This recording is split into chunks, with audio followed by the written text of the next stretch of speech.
Hello friends, welcome to my YouTube channel online learning website. दोस्तों, RRB examination preparation में आपका स्वागत है। और हम लोग बात तैयार कर रहे हैं हिस्ट्री के ऑब्जेक्टिव क्वेश्चन जो कि प्रीवियस ईयर्स के क्वेश्चन हैं।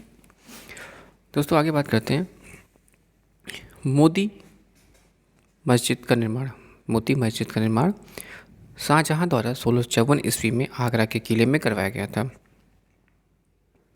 इसके अलावा सभी निर्माण अकबर के द्वारा करवाया गया। यह आगरे की सभी इमारतों में सबसे सुंदर और आकर्षक है।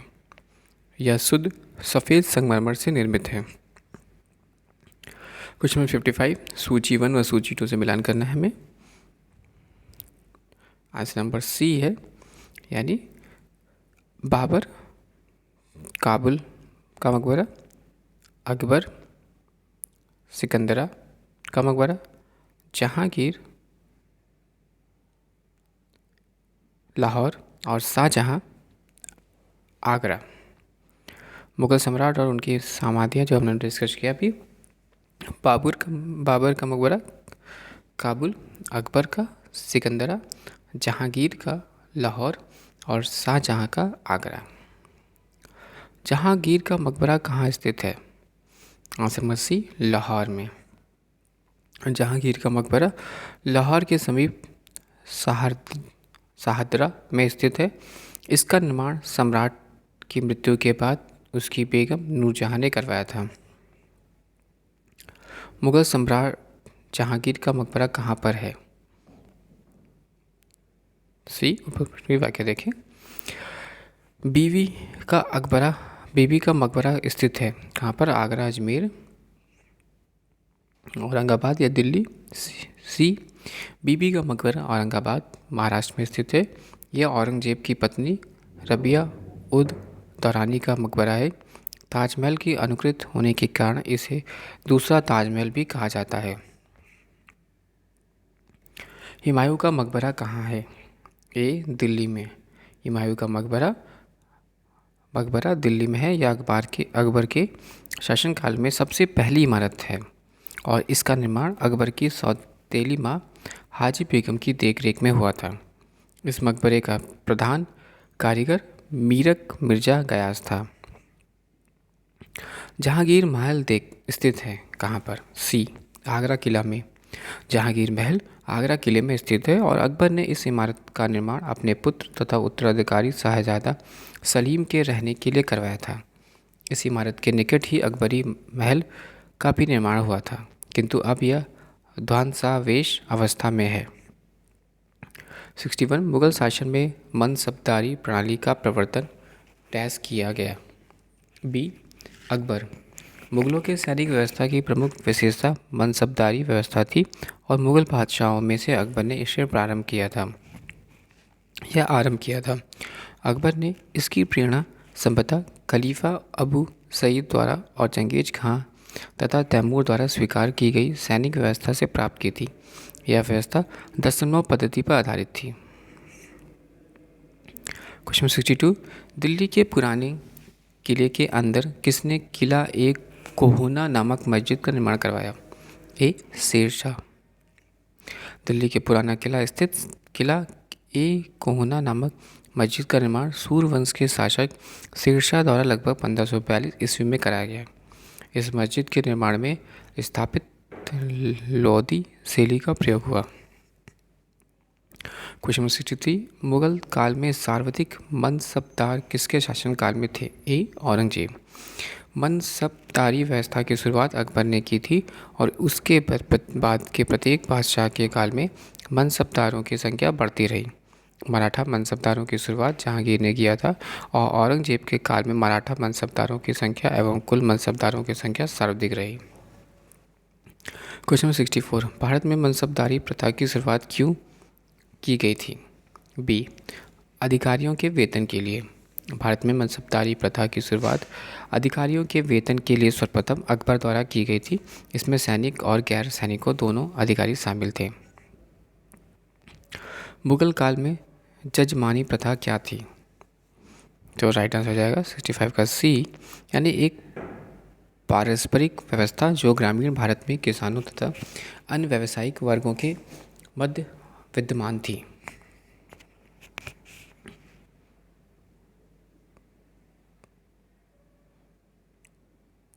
व्याख्या पे आते हैं।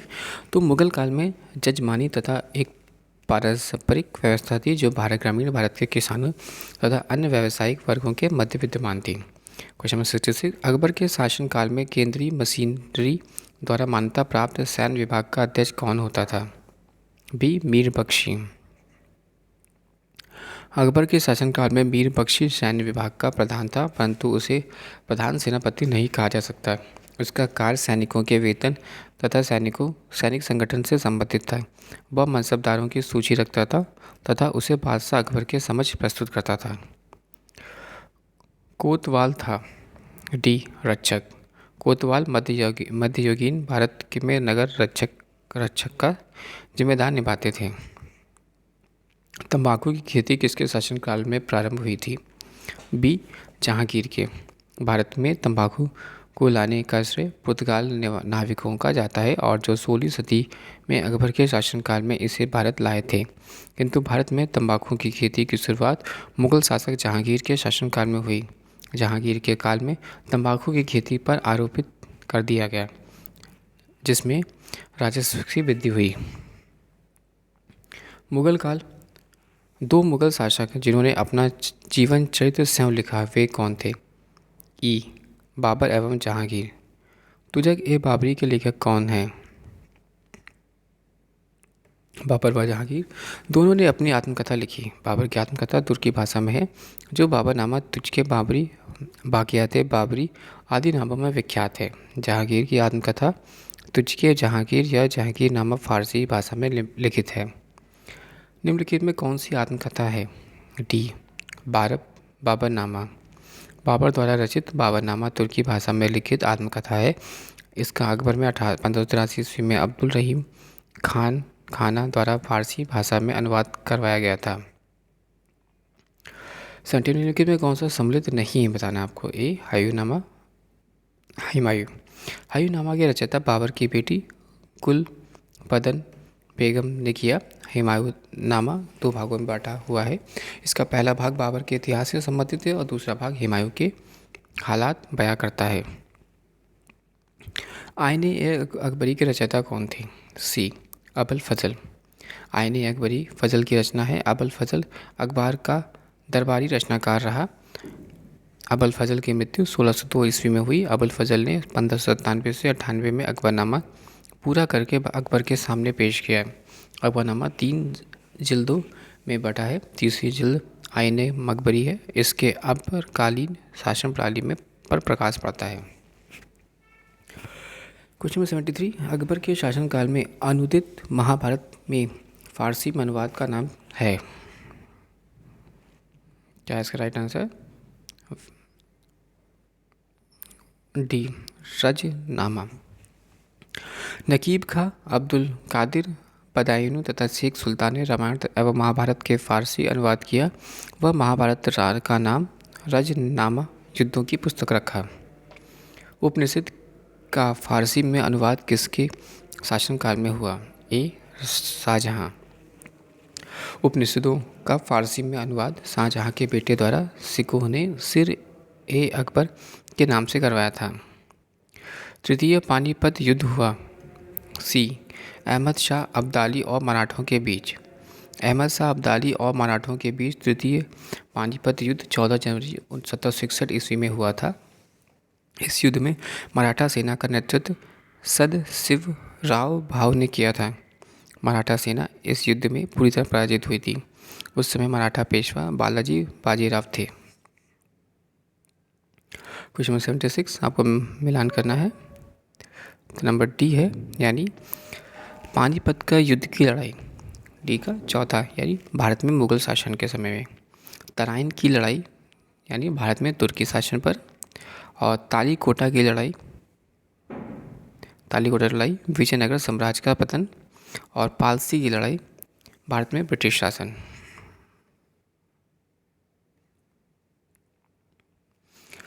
पानीपत की द्वितीय लड़ाई 1556 ईस्वी में मुगल शासक अकबर तथा हेमू के बीच हुई थी।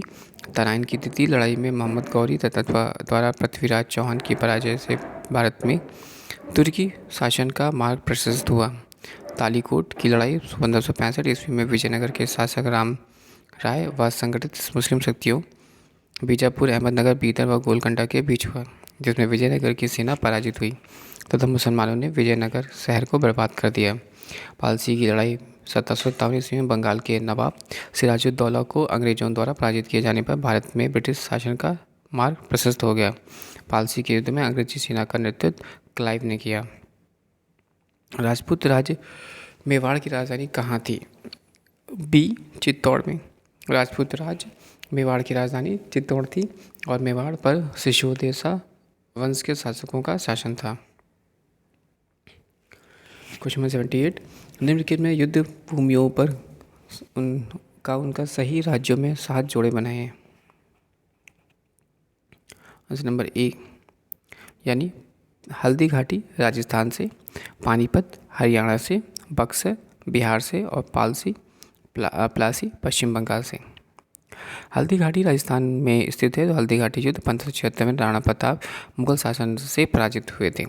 पानीपत हरियाणा में स्थित है। यह 3 निर्णायक युद्ध हैं हुए। पहला बाबर और इब्राहिम लोदी के बीच में, दूसरा अकबर और हेमू के बीच में, तीसरा अहमद शाह अब्दाली और मराठों के बीच में और बक्सर बिहार में स्थित है। 22 अक्टूबर 1764 ईस्वी में बक्सर युद्ध में अंग्रेजों ने अवध के नवाब शुजाउद्दौला, मुगल बादशाह शाह आलम द्वितीय तथा मीर कासिम की समृद्ध सेना को पराजित किया था। प्लासी पश्चिम बंगाल में है। 23 जून 1757 को प्लासी के युद्ध में अंग्रेजों ने सिराजुद्दौला को पराजित किया था। क्वेश्चन 79, किस मुगल शासक ने अपने डायरी में फूल पत्ती एवं बगीचा का वर्णन किया? ए, बाबर। बाबर ने बाबरनामा अपने संस्करण में जयमती विधि पर आधारित उद्यान का वर्णन किया, जिसमें उसने फूल पत्ती एवं बगीचे का वर्णन किया। उसने आगरा में एक उद्यान का निर्माण करवाया। क्वेश्चन 80, भारत में रुपए का सिक्का किसने प्रारंभ किया? सी, शेरशाह सूरी। मुद्रा संकरण के इतिहास में शेरशाह का महत्वपूर्ण स्थान है। चांदी के रुपए का प्रचलन सर्वप्रथम शेरशाह ने किया था और शेरशाह का रुपया शुद्ध चांदी एवं मानक मुद्रा था। बाद में अकबर ने इसी आधार पर मुद्रा प्रणाली का विकास किया। शेरशाह सूरी का शासनकाल भारतीय मुद्राओं के इतिहास में एक परीक्षण काल था। उसके द्वारा जारी चांदी के रुपए की तौल 180 ग्रेन थी, जिसमें 173 ग्रेन विशुद्ध चांदी होती थी तथा इस पर प्राय अरबी पर अक्षरों में अतिरिक्त नागरी अक्षरों की भी सुल्तान का नाम अंकित रहता था। सबसे लंबे समय तक शासन किसने किया था? ए, अकबर ने। इन विकल्पों के आधार पर हम देखते हैं तो बाबर 1526 से 1530, अकबर 1556 से 1605 और जहांगीर 1605 से 1627 और शाहजहां 1627 से 1658। क्वेश्चन नंबर 82, निम्नलिखित भवनों में से कौन सा फतेहपुर सीकरी में नहीं है? सी, नगीना मस्जिद।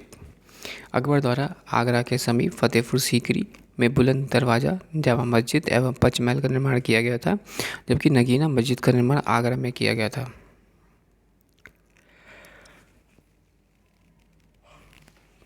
क्वेश्चन नंबर 83, जयपुर में राजा सवाई सिंह ने जंतर मंतर कहाँ नहीं बनवाया था? सी, कोलकाता। जयपुर के राजा सवाई जयसिंह ने 5 स्थानों पर जंतर मंतर के नाम से वेधशाला का निर्माण करवाया था। दिल्ली, उज्जैन, जयपुर, मथुरा एवं वाराणसी, लेकिन कोलकाता में जंतर मंतर का निर्माण नहीं करवाया था। निम्नलिखित में कौन सा जोड़ा सही नहीं है? सी, अमीर खुसरो जहांगीर। अमीर खुसरो सल्तनत काल में अलाउद्दीन खिलजी के दरबारी कवि थे। उन्होंने तरीके अलाई एवं अन्य कई पुस्तकों की रचना की थी। ये जहांगीर से किसी भी प्रकार से संबंधित नहीं थे। मुगल काल में किस बंदरगाह को बाबुल का मक्का कहा जाता है? डी, सूरत। मुगल काल में भारत सूरत एक प्रमुख बंदरगाह था। मुगलों के अधिकांश व्यापार इसी बंदरगाह से होते थे, इसलिए इसको बाबुल का मक्का भी कहा जाता था।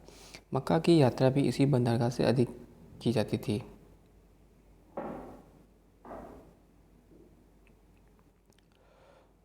तो दोस्तों, वीडियो आपको अच्छा लगा हो तो प्लीज़ लाइक और सब्सक्राइब करिएगा। साथ ही साथ टेलीग्राम का चैनल का भी डिस्क्रिप्शन बॉक्स में लिंक है, वहाँ से आप टेलीग्राम चैनल ज्वाइन कर सकते हैं। और अगर आप बुक परचेज़ करना चाहते हैं तो डिस्क्रिप्शन बॉक्स में लिंक्स है, वहाँ से आप बुक परचेज़ कर सकते हैं दोस्तों। Thanks for watching and sharing.